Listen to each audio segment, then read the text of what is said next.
Ilang prominenteng pangalan na ang lumulutang para maging House Majority Leader sa pagbubukas ng 20th Congress. Sino-sino nga ba sila? Narito ang agenda report ni Mavic Trinidad ng Abante Radyo.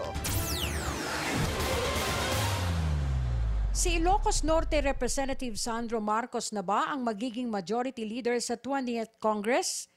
Kung kwalipikasyon ang titignan, sinabi nila Union Representative Paulo Ortega na walang duda na kwalipikado ang anak ng Pangulo.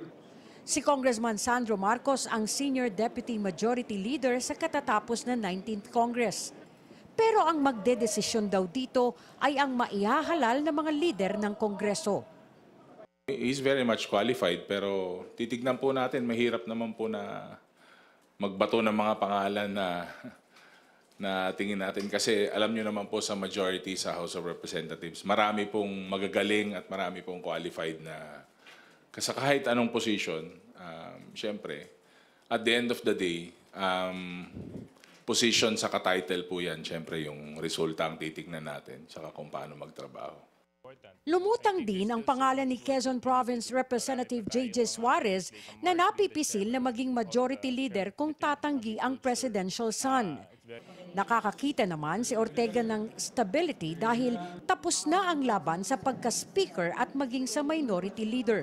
With regards to sa pagkamada po sa leadership saka sa roles ng 20th Congress, syempre hindi pa po tayo privy dyan.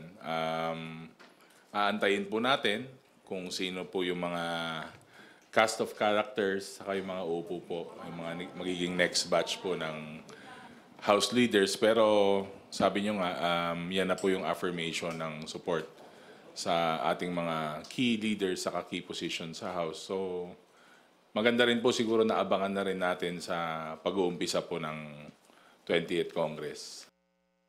Matatandaan na 283 sa 317 kongresista ng 20th Congress ang lumagda sa Manifesto of Support para manatiling speaker si late Representative Martin Romualdez.